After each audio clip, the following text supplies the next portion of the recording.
Jos säästät 40 vuotta 200 euroa kuukaudessa ja saat 7% markkinoinnin keskituoton, sinulla on 40 vuoden jälkeen 500 000 euroa. Vaan sille, että sä olet 200 euroa kuussa. Ja nyt tässä nähdään hyvin havainnollistavasti se, miten loppua kohden varallisuutesi alkaa kasvaa merkittävästi enemmän kuin alussa.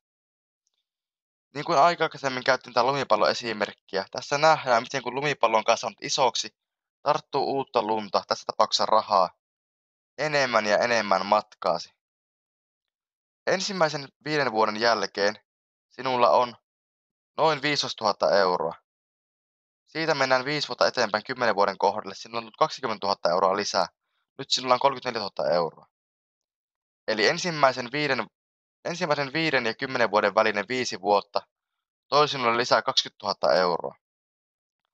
Kun verrataan tätä 35 vuoden ja 40 vuoden väliseen 5 vuoteen, nähdään, että tässä välillä salkkusi kasvaa miltei 150 000 euroa. Ero on merkittävä siihen, kun alussa alat sijoittamaan ja saat kasvua 20 000 euroa versus lopussa 150 000 euroa. Tämän takia korkoa korolle ilmiö suosii aikaa, suosii pitkäjänteisyyttä ja mitä aikaisemmin aloitat, sen parempi. Kuvitellaan sitten tilanne,